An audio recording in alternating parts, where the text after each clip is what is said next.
Good afternoon. I think the last benches can't hear. Good afternoon. Okay. Already on the spot. So much of dreaded information. I didn't want you to know, but it's okay. My name is Supratim and I am a biologist. And today I will be talking you through circular economies. You must be wondering, how come a biologist comes to an economics department and talks about circular economy, right? How can biology and science be correlated to economics? Okay, I'll ask a question. How many of you like science? It's a very ironical question to ask in an economics department. How many of you like economics? Ma'am is watching. Okay. Yes. So, since you heard the word sustainability so many times, I would like to ask a very open question. What does sustainability mean to you? Anyone? Anybody would like to add? What does sustainability mean to you? In simple words. Yes? Using resources in such a way that there is something left for the future generations to use. Okay. She says using resources in such a way that there is something left for the future generations. Why should we think of the future? We are eating, going out, mast zindagi. Why should we think of the future? How is it going to affect your life in general? Can anybody add on that? How do you think you are related and being a part of the whole system? For example, you wake up in the morning, you take a bath, you get ready for college, you come, you eat in the canteen, you have fun, you go home. In this entire period of the day, you are dependent on certain resources which you might not even think of.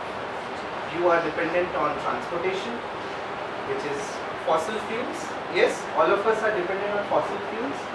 You are dependent on food, you are dependent on water, you are dependent on energy which is there in your college. These are resources which we have in very limited quantities is what they say. Right? How do we utilize these resources so that they can be kept for the future generation is one way of looking at circular economy. You can see on your screen there are some keywords: recycling, production, manufacturing, health, consumption. Yes? Does these words ring any bell to you? I won't bite, you can talk to me. Let it make it more interactive, otherwise everybody will sleep off. There is this diagram in front of you. Class 3, class 4 kids know this. What is this? It's a tree, right? Carbon cycle, yes, I will come to that. But it's a tree, right? Very simple answer. I said class 3, class 4 kids know it. It's a tree. What does a tree do? Oxygen. How is a tree different from us humans? Tree gives oxygen, very good. What does a tree do? It gives oxygen, it takes in carbon, right? It takes something from what we are giving and it gives us back with oxygen. If you observe, not only trees, everything in nature has a way of functioning. It takes, it utilizes, and it gives back to the planet. Right? But what we humans do? We take, we use, and we discard. Right? You might say, I gave it back, but where did it go? Where did all your phones, all your electronic gadgets that you have used go? It did not go back to the earth. How are electronic items made? There are metals, there is plastic, there are so many things which is involved. But what you gave back went to the landfill. Right? Okay. So that is one way how it is different from human beings. Plants, animals, everything is very, very different from humans. Here there is something that I think most of you might know, your teachers might be teaching you. This is what is this? It's a production cycle, right? In a production cycle you can see very well, there is input, there is land, labor, capital, there are entrepreneurs. I'm very sure most of you might become entrepreneurs tomorrow, you might solve certain challenges in the future. There is production and there is output and there are goods that are used for consumption, right? This is how we function and that is how a tree functions. A tree at the end of its life just goes back into the earth. It gives back the manures, it gives back the nutrients, it gives back everything to the earth. So a circular economy talks more or less about how can we make things run in a cycle. For example, if you see here, this is a very good correlation between nature and economy. Nature always believes in producing, there are consumers and there is always restoration. And the resources are always recycled. Right? Look at fossil fuels. You are taking it out from the soil, you are burning the fossil fuels, carbon dioxide is produced and it goes back to the atmosphere. Now it is bad or good for us, that is in our hands. But nature is designed in a way that everything that we take has to go back. A circular economy also tries to work in a similar manner. If you see, there are resources. We start at resources.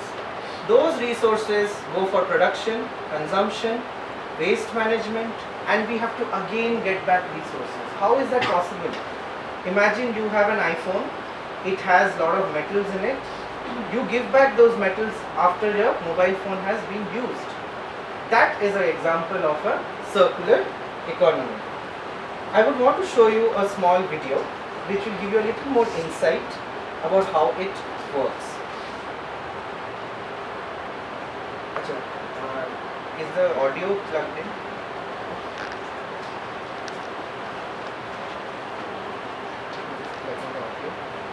This video I wanted to show you is about how resources can be given back.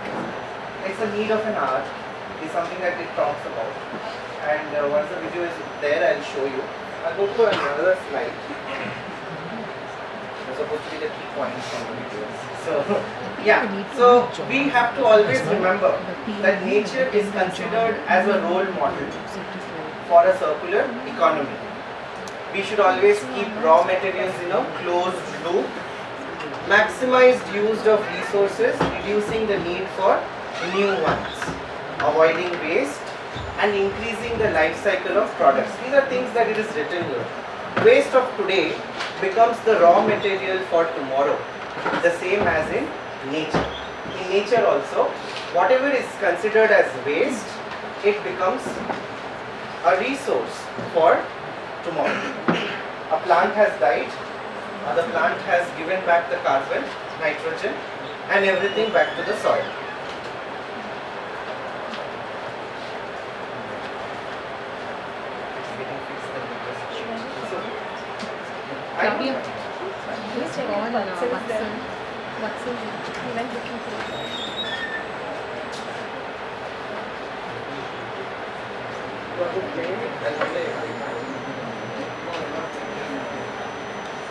The volume is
John, external speakers idea.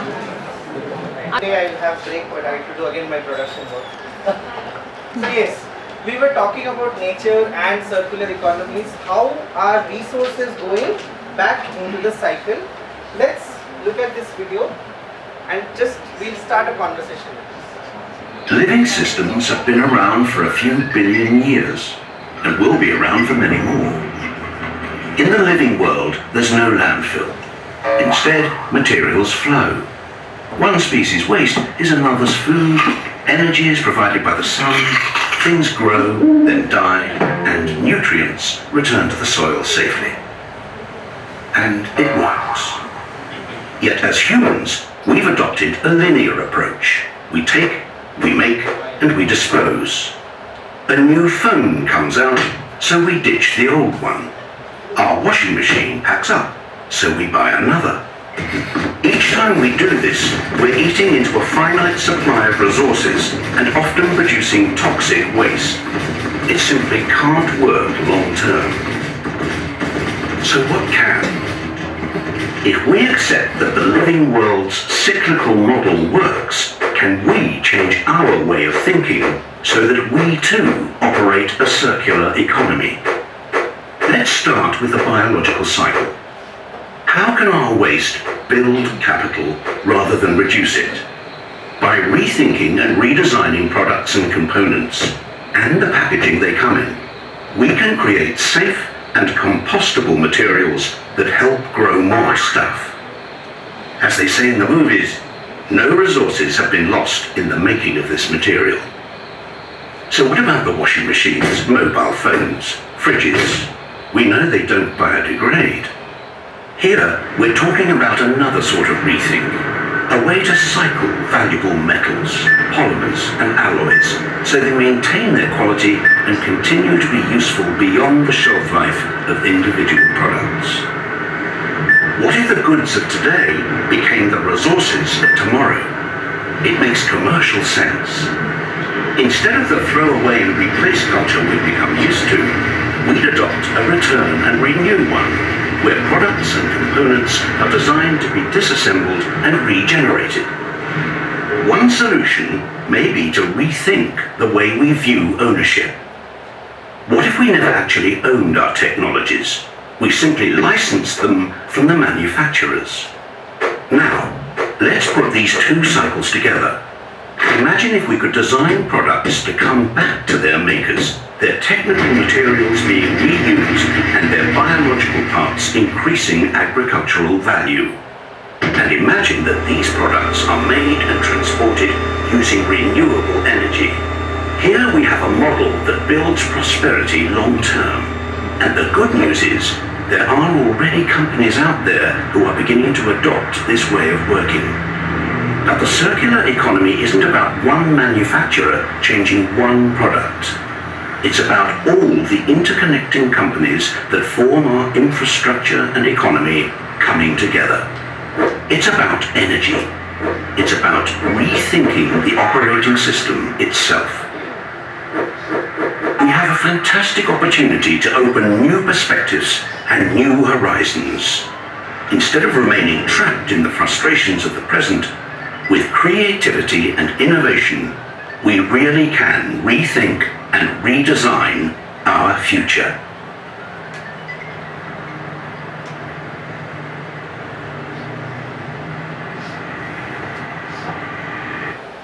Okay, what did you understand from that video?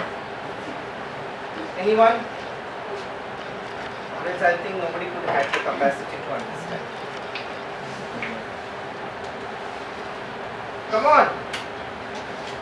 I am questioning St. Joseph's. Let me see. What did you grasp from that video? Was there something that you could pick out? Points? Nothing? Yes. So rethink, reuse, redo. Rethink, reuse, replace. Okay. What else? Some of them have slept off. Huh? Yes? There was something about creativity and innovation. Yes? Are we all creative? Yes. Yes. Okay. What is innovation?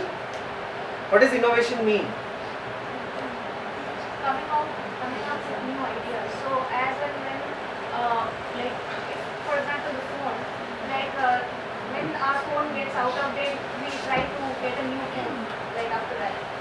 And there is a structural this thing, and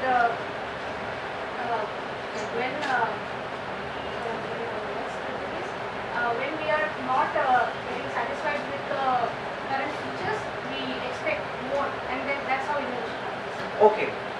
She says when we are done with our old phone, we get a new phone. That is innovation or that is renovation? Or that is upgradation? Yes? Wait 1 second. Yeah? Commercialization of inventions. Basically, improvements that are made to current inventions to keep up with time. Like as time grows, as development happens, there are improvements that are made for these inventions to keep up with that time. Correct. Innovation is about invention with new ideas. Coming up with something new is innovation. What you are saying is upgradation. When we are done with something, we go to a newer model, newer version. That is upgradation. Innovation it comes in the areas of mostly technologies. How do we innovate something new?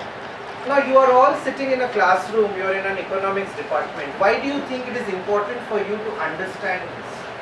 How is economics playing an important role in innovation and technological advancements? Yes. I think development is very much connected to economics. So when economics sort of measures the development and the rate at which an innovation is being made. So if there is an innovation that is made that is way behind the time, that is not enough, that is not developed enough, or that is not equipped enough to be suitable for the current needs, then it's not a good innovation. But at the same time, an innovation that is way ahead of its time, people don't have the knowledge or the skill to use it. So economics gives the correct metric as to how much an innovation should happen, or it gives the parameters to what extent the innovation should happen. Okay, wonderful. I will add to that. I'll give you a very small example. I worked in areas of biofuels. You would have heard it in my introduction also. We were working on bioethanol production from bamboo. We were looking at 2G ethanol. I don't know if any of you know, there is 1G, 2G, 3G. This is the mobile network. Same way we have 1G, 2G even in the biofuel sector. So we have first generation, second generation. The second generation was about how do we get fuel from agricultural waste, mostly lignocellulosic matter, mostly all these things that doesn't degrade easily, like wood. So we were working on bamboo. What happens with ethanol production is it is not very economically viable.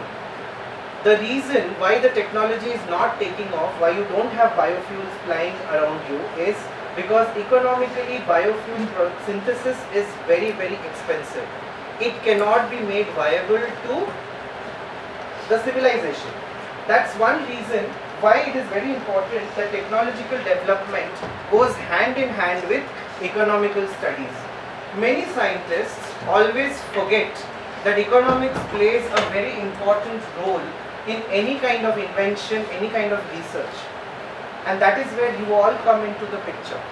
You are playing a very important role in shaping the future of tomorrow because you will be giving the economical solutions to the technologies. We are scientists, we will develop technologies, but if we do not have economists with us, we cannot make it viable. That is the reason why we are talking about economics, and that is why I am here to talk about this. So what a circular economy tells us about? Nature is its role model. Yes, we saw nature has the process of cycling of resources. Same way, if we can develop a model where we will recycle our resources. Like there was a part in the video where they spoke about how do we not own any technology. You don't own anything. You are just licensing it. How does that work? Do you know anything that you license and you use and you give it back? Furniture. We have these furniture renting places now. We also have Pureit and ROs, Kents, all that also you can also rent it. How does that work? how does that work in an economical model?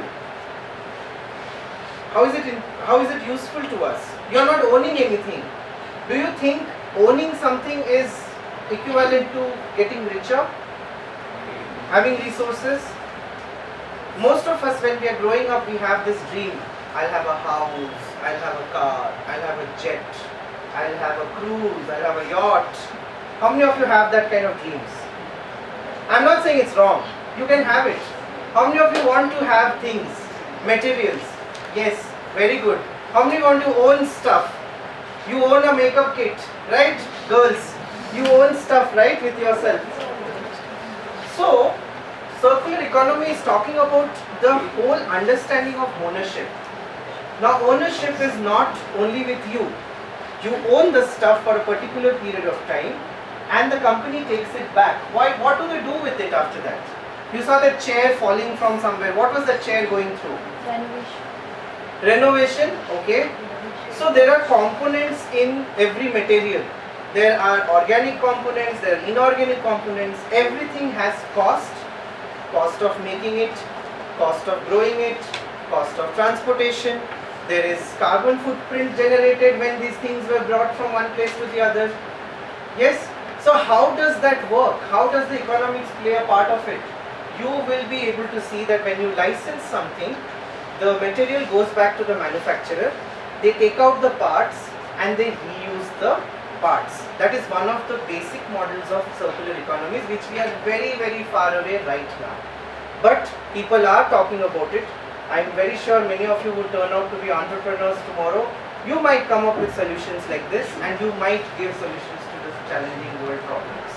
Yes, so we have to see that raw materials are kept in a closed loop, maximized use of resources, reducing the need for new ones. There will be a day when you will not need any more new metals to be mined. All the metals would be coming from the electronic waste only. In 2017 or 18, I think I was working on a project where we were working on leaching gold from electronic waste. So I had worked on bacterial cultures which would produce cyanide ions. These cyanide ions would dissolve the gold from your PCB boards. Motherboards have PCB boards. In that there are gold, vanadium, iridium. These are rare metals. We can actually extract these metals out. There's a lot of research going on in China. They are much ahead of us. They are working on that. Even we tried to do it, then pandemic happened and our incubation ended with IIT. So we could not take it forward. But yes, there is a possibility where we can leach out metals from electronic waste. That is again an example of circular economy. Waste of today becomes the raw materials for tomorrow. Exactly, that is what I am talking about. Circular economy is an economy with future. The resources of our planet are limited. How many of you believe the resources are limited? Most of you. Some of you are still sleeping. Huh? I will waste water, I will take bath for 1 hour. Who cares? I am paying the bill. Right? I have a moisturizer, I have a shampoo, I have all this routine. I will do it. I will take this much of time. I will keep the lights on. Yes, it's fine. It's your choice. You can absolutely do whatever your routine asks you to do.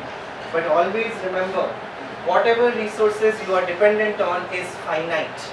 They are going to end one day. And if you want to keep using the water, keep using the faucets, come up with something that you are going to do in the future. Sustainable and efficient use and processing of all raw materials is required to protect the environment. Yes, most of us don't understand that when we are doing something today and we are just throwing it out, it is going somewhere. The polythene bags, all these plastics that you use, it goes somewhere. We are least bothered. Once we have done with it, we just discard. We do not think about it. The problem is not about it is there. The problem is that we are not conscious. There's something called as consumerism, consumption. How many of you know what is consumption? I went to Meghna Biryani and I ate nicely. Consumption. Huh? You ate well and gave, that is consumption. Consumption is even right now. You're consuming electricity. Everything is being consumed. So your life is in the hands of your teachers. They're teaching economics. You better learn it. Otherwise tomorrow your future is dark. Right? So a very good example of how circular economy works, I'm going to show it to you. It's one of the case studies of Ellen MacArthur Foundation. How many of you like to wear clothes? Of course, we all dress up, no? We all wear clothes. We are not like animals. But how many of you like to buy new clothes? Right? I want to look nice. Today I will look like Sara Ali Khan and I'm walking to the college. Right? You want to wear new clothes. You want to wear new dresses and styles and trends. It's absolutely fine. It's the fashionistas' need. I want to wear something inchak tomorrow to college. I will wear a nice jacket and go. Right? But what is the problem with that? When you go and you buy, you are not thinking about how this material was made and where will I put my old clothes. So that's where again a circular economy can be brought into a picture, where clothes can also be rented out or licensed. Again, I don't want to wear someone else's clothes. Why should I wear own clothes? But the textile that it has been made from, that material can be recycled. How does that happen? We will see this.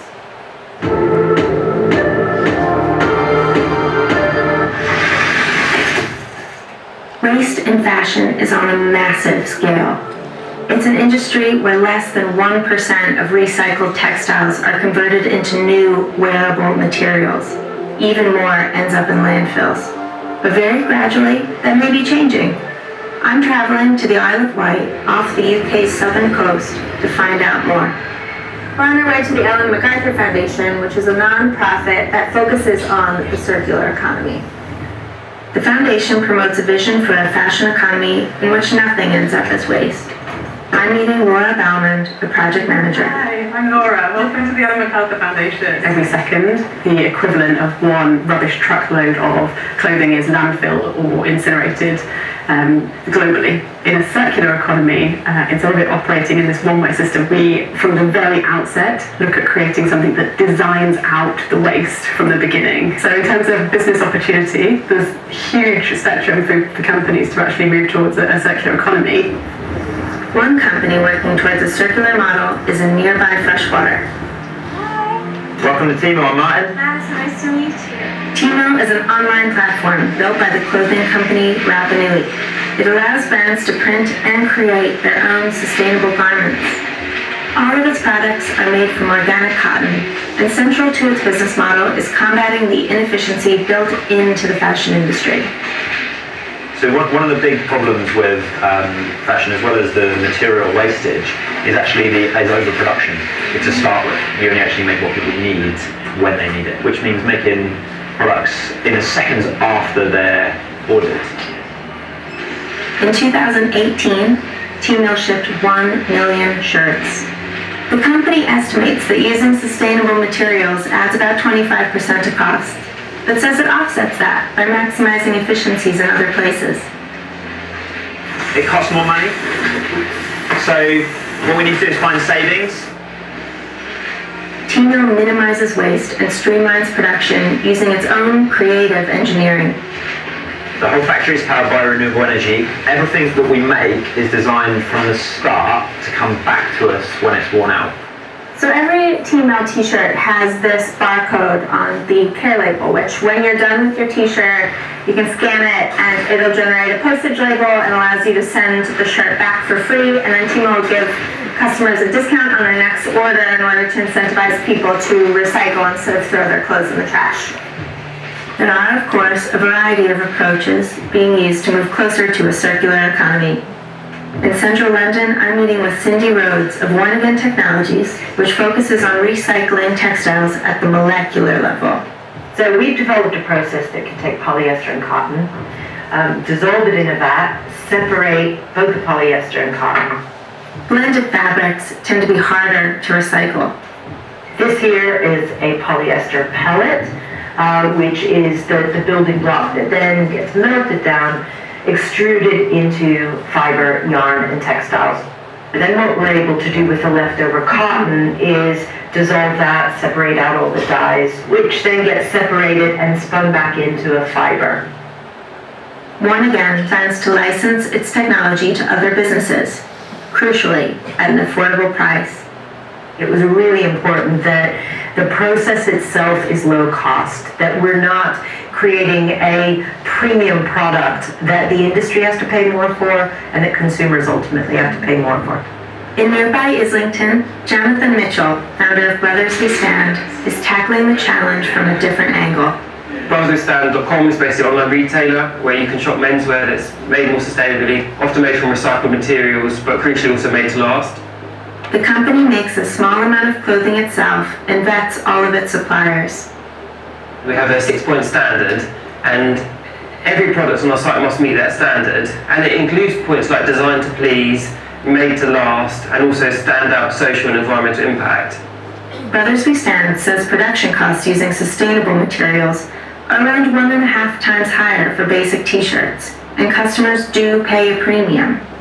But despite that, sales have grown by more than 50% each of the last 2 years, albeit from a small base. More and more people are wanting to consume clothes and also other things more sustainably, and I want to provide a solution to these people. A recent study by McKinsey found that 78% of sourcing managers said that by 2025, sustainability would be a significant factor for consumers purchasing mass market apparel. It will not be quick or easy, but as we saw in the Isle of Wight, companies are already beginning to build circular models on a large scale, a sign of things to come.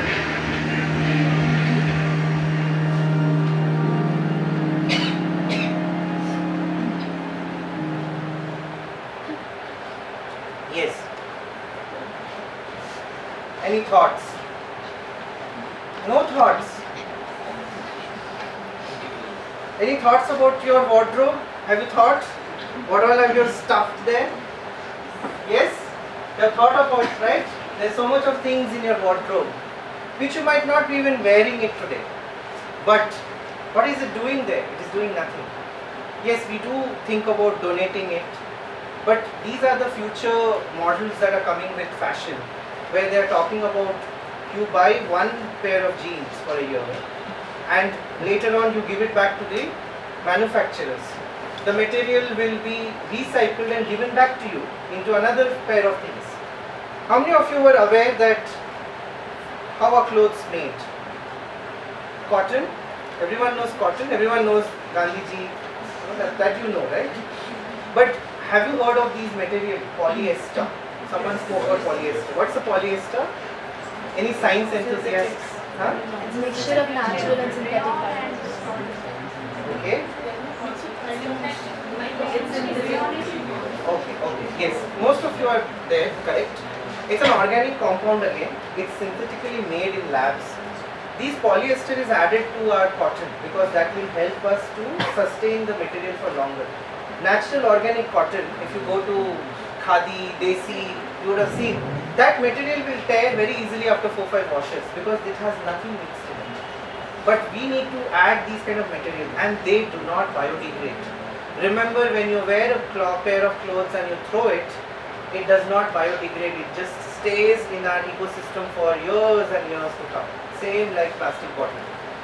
That is one reason why fashion is the third most polluting industry on our planet. And it's a very big problem. Many of you might want to take this up as a challenge, a project, an insight that you can build on. Yes, there is something that is on the screen. What does this look like? Does it look like something? What does this look like? Umbrella, pancakes? Huh? Don't know. Butterfly. Your neighbor's face? What does this look like? Such a dead class. It's a flow chart. This is the butterfly model. Looks like a butterfly. I mean, it doesn't look like a technical butterfly, but this is called as the butterfly model for circular economy, where one side we have the renewable flow of all the possible material that can be recycled, and the other hand we have these new things that we're talking about, technologies. How do we make it to work for us? We have collection. Most of it is with the supply chain management. Have you taught them supply chain management? You have learned a little supply chain management, logistics. Have you heard of logistics? You have an event in college. you all are supposed to, you know, have like a fest, right? Most of you are like fest, love fest. What happens when you are doing a fest? A lot of things that has to be kept. You have to get materials, you have to decorate. So you will delegate work to people. Same thing happens in our economies also. We have people in between who are responsible for collection, manufacturing, distribution, transportation. These are also huge energy intensive processes because they are all dependent on fossil based fuels, non-renewable. How many of you know this? What is this? UN Sustainable Development. How many of them are here? 17. Very good. So there are 17 UN Sustainable Development Goals, which, can we all read? We'll start together. Economic growth, clean energy, clean water, quality, gender equality, quality education, good health, zero hunger, no poverty, partnerships, peace and justice, life on land, life below water, climate action, responsible consumption, sustainable cities, reduce inequalities, innovation. Yes? 17 different goals that UN has given, and this is something that you should all be taking down because this is where your future business ideas lie. If you are meeting these goals, your business is a success. By 2025, sustainability will be a booming word. Right now nobody is talking about it, but yes, we were at a conference and we had discussed this in great length. People from all across the world want to talk to each other about it. So we had, I was part of that program because if the pandemic had not happened, I would have seen Tokyo, but we did it from our home. So where we had 10 Asian countries, we discussed sustainable problems of the world. What is it that we should do? And I believe my contribution, why is this bald man talking so much? So we'll definitely tell you is through my startup, which is Blank Canvas, where we believe that there are 4 areas of work. We have picked up some sustainable goals. One is academics, definitely. Social capital. What is social capital? People, public. How do we make people the voicing? Like there is a lot of things to voice out for. How do you congregate people to voice out for something? You want to say forests.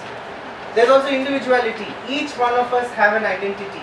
We like certain things, we dislike certain things, we know about our needs, we know about our relationships. These are individualities. Openness. How open are we to understand new ideas? How open are we to walk into a classroom and listen to a bald man talk?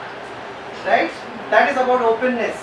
So, these are the things that Blank Canvas is trying to do. It's a school for life.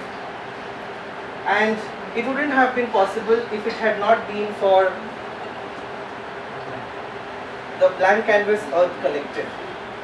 So this is something that I started where we are trying to talk or take these conversations to public. Earth Collective is an ensemble of different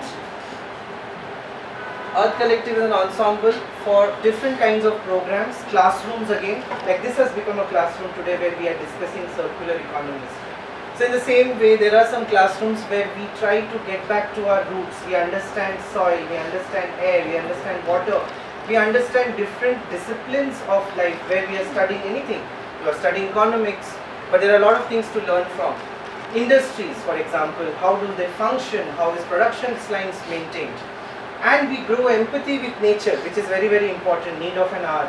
Climate consciousness, Greta Thunberg is saying, people are suffering, people are dying, right?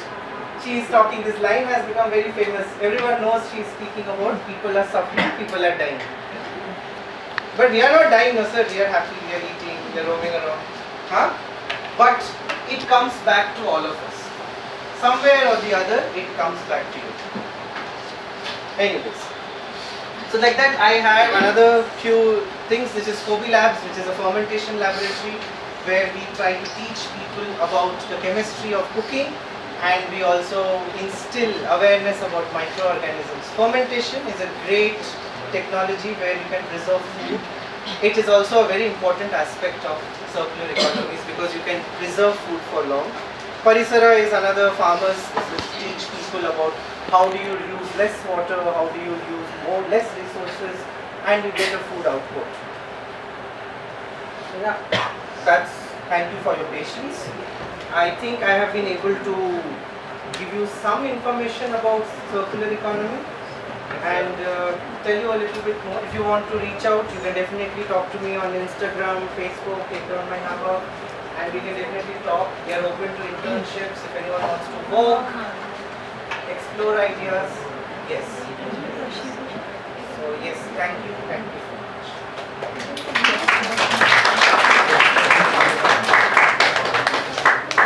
Thank you, sir. It was truly enlightening and insightful. And I'm sure many of us present here have learned a lot about the circular economy and sustainability. If the audience has any questions for sir, I would like to kindly request you to put your questions forward by raising your hand. Yes. Yeah. So first of all, congratulations on your initiative. That's very really good idea. Thank you. But I have a question about the circular sustainability that you were talking about. See, initially you started out by talking about how technology, people license out equipments or people license out home appliances, and once they give it back, they give it like the owners of those appliances, they take it, they break down the raw materials and they use it onto new appliances, right? So when we come to appliances and any product that exists, any physical product, every product goes through a phase of depreciation. And with the era of technology, with the development of technology being like 3 times more faster by the day, depreciation is also increasing for each and every, for not just the appliance as a whole, but for each and every part. So don't you think when you're using an already depreciated part into a new appliance, that reduces the lifespan of that new appliance, and an individual gets to use that appliance properly for a lesser amount of time, and he has to buy another appliance. So don't you think that is also a little bit capitalistic and a little consuming, or is there a process that people use to like prevent depreciation? Because I don't think depreciation is something that we can prevent, right? If something grows old, it grows old, and it can also be in the form of metals rusting. So isn't it capitalistic, or is there something that we can Okay. Did you understand what she asked? It's a very nice question. Very, very nice question, and it's a very important question to discuss about circular economy. She says that yes, we are recycling the products, we are recycling the technologies. Don't you think over a period of time, the technologies or the materials that we are using would lose their value? They would become rusted, for example, metals, and they would become much more difficult to use, right? That is what your question is. And that person who is buying it would be buying a refurbished good, and he might be very unhappy that I got an old phone. No, like the lifespan of that particular appliance would be lesser, and eventually you'll have to give that back and take another appliance, and then each time you take a new appliance, the lifespan reduces accordingly. And Yes. it's not just for technology, even in certain cases for clothes also, because cloth also wears out, or sometimes if the climate is not right, it can catch fungus, it can catch some, even cloth can depreciate, right? So, Absolutely. yeah, that Yes. is my question. Yes, it's a very valid question. What happens is, that's why circular economies does not tell you to take everything. See, ultimately remember, how many of you remember food chain? You have studied in school, no? What's a food chain? 10% Linderman's law was there in food chain. What used to happen in the 10% law? The energy comes from the sun. Plants producers, they take the thing, and then it goes to the primary consumer, which is all your herbivorous animals. In that process, what is being lost? 90% of the energy gets lost, only 10% goes to the next, right? Yes, I would not say that circular economy is the solution for future, because right now we are not even thinking about it. What you are saying is the next problem when they start doing circular economies. That will be another problem. And why is it important? Because materials, when they are recycled, yes, even with plastic, after a certain period of time, that plastic cannot be recycled again. It has to go into waste. But instead of putting it into a landfill, we try to make something new out of it. What your question is that the material that I have bought in a mixie and now that mixie is old, I have given it back to the circular economy model. Somebody else is going to make something from it. It need not be a mixie again.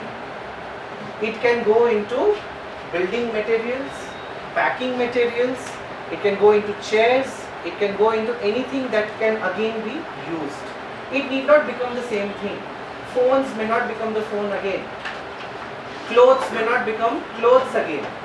Textile also can be used into packaging materials. You know these echo rooms, soundproofing. A lot of materials are used for soundproofing. They are mostly waste materials. Circular economy talks about how do you convert waste into a rewarding system. It is not saying that you take somebody's old material, refurbish it and sell it back to someone else. That is a very different approach. You can see it here. If you look into this diagram properly, you will understand that there is a parts manufacturer, a product manufacturer, a service provider, and then there is a user who is having all the materials with them.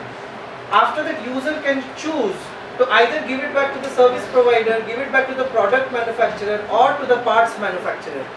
This creates a reserve of infinite materials. Right now we have finite materials on our Earth's crust, but this will give you a recycling. Like for example, most of you might say electric vehicles have come.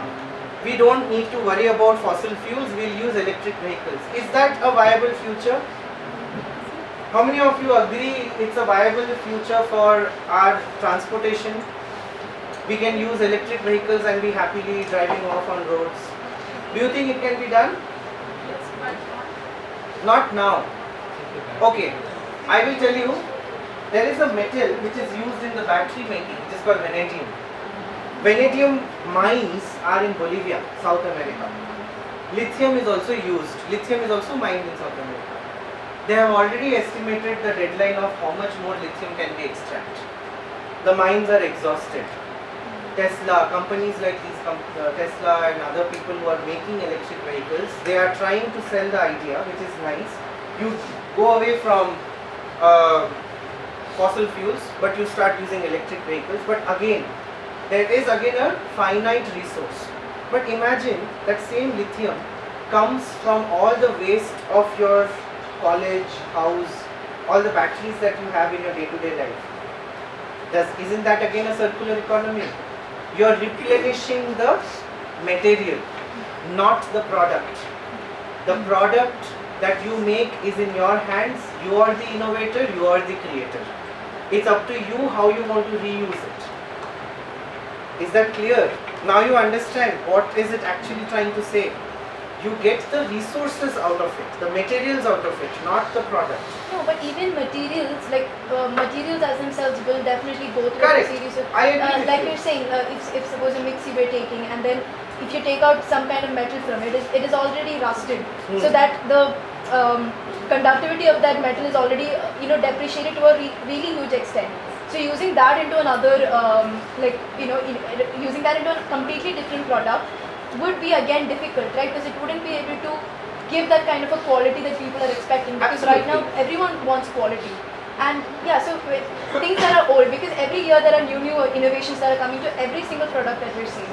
So even the raw materials are going through a certain amount of depreciation. So when you're using that old raw materials, when this year there is a more developed. Warning. I don't appreciate this from a postgraduate student. Oh, they're postgrad students. These are all postgrad students. I thought they're undergrad No. I completely get your point. She is absolutely correct that there will be depreciation of the materials. And that is why I talked about the food chain. There is always going to be loss of energy. There will be a point when you cannot use that material again. But right now, whatever you see around you, they don't end up going through recycling. They go to a landfill. This is the talk of this hour. That will be the talk of the hour tomorrow. Right now we have to initiate and start here. Right now we have to first start thinking about our own consumerisms. How we keep buying things, again and again. It is about that. That is again a very valid point, which will be later on again there will be newer technologies to deal with it. Yes, after a point of time you cannot use the same iron in a semiconductor the way you were using it for a material. But now you can use that iron for something else maybe. A scrap metal, you can melt it down and you can again put it into some sort of a sculpture. Why not?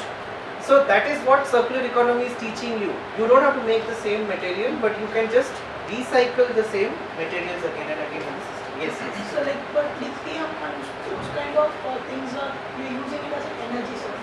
Once the energy is out, then only we are throwing it out. So it can't be reused, I guess, the lithium also. Correct. It cannot be reused again. But the same metal parts that I am talking about in a car, in an electric car, that can again go back into something. That's what I said, that lithium and vanadium cannot be our solution for the fossil fuel problem. That is why we are talking about is that we try to go to something more naturally available. The future is in hydrogen. How many of you know hydrogen fuel cells? Recently, I think there was a the huge 6-ton truck that Tata has been making it. They are working on hydrogen. It's amazing. You should look at these technologies. They are coming up for the future generations only. Hydrogen is going to be our next thing, next big thing. If some, yes, you asked me something? Someone said, sir? I said solar. Solar. Solar is also a very good source of energy. Solar nobody can beat it. There's so much of solar energy that goes wasted.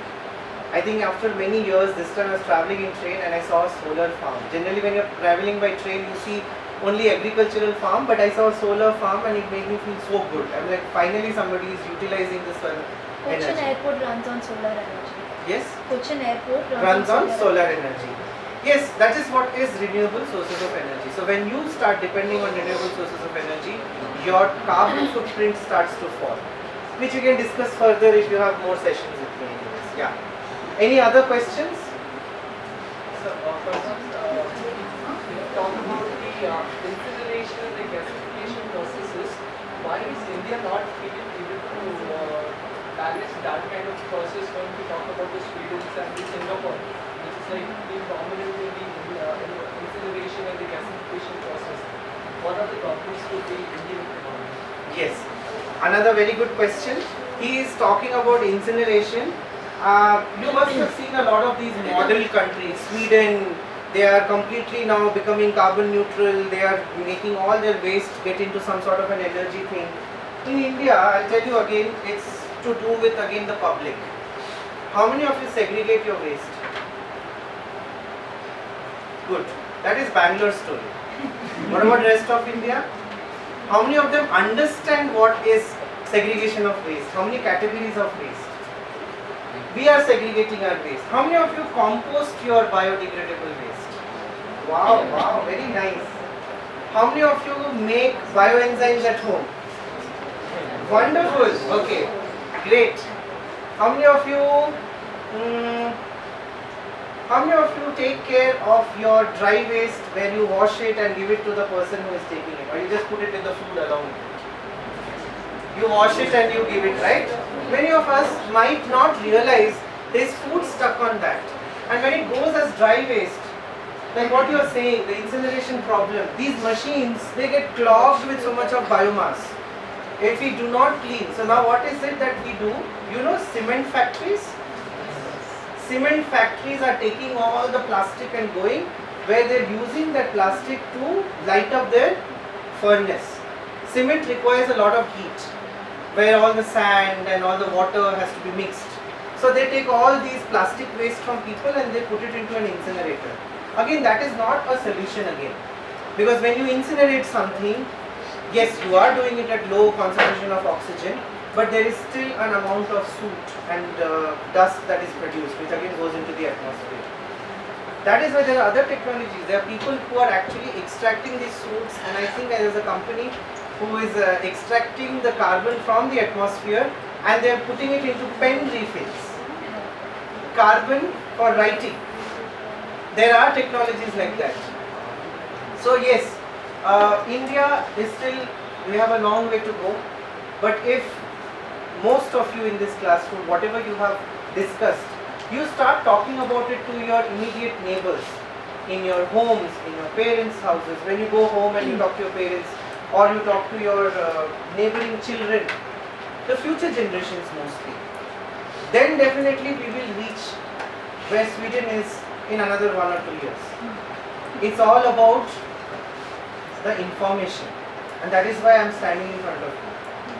There is no point in doing research if it does not reach the masses.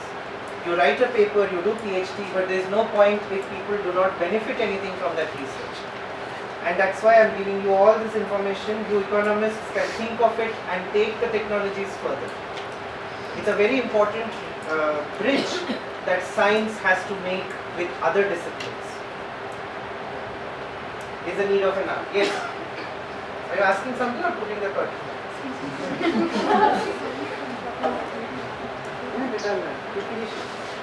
Thank you so much for putting forward this question, and thank you, sir, for answering them at this occasion. If you have more queries, please do contact sir via his social media platforms. And I would like to now request Ms. Reshma, President of the Economics Forum, to propose the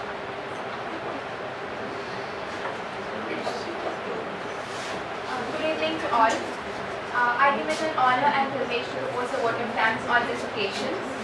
First and foremost, I thank our guest lecturer, Mr. Supratim Bhattacharya, who, despite his busy schedule, found time to address the audience. Thank you so much, sir, for continuing with the lecture even with the technical difficulties. I can say on behalf of everyone in this room that the lecture has been of immense help to us in getting a clearer understanding of the concept of sustainable development and of circular economy. We are grateful to our Vice Chancellor, Father Victor Lobo, for his continued support to the activities of the Department of Economics. I thank our Dean, Clement Sir, for his support, enthusiasm and encouragement for all of the efforts of the association. My sincere gratitude to the head of the department, Anita Ma'am, for the unstinted support and guidance that she continues to offer. My heartfelt thanks to all the faculty members of the department for their valuable contribution and guidance in all our efforts. Thank you, Flavia, for your help in conducting the event. Finally, we appreciate each and every one of you who showed up here today for your cooperation in making this event a resounding success.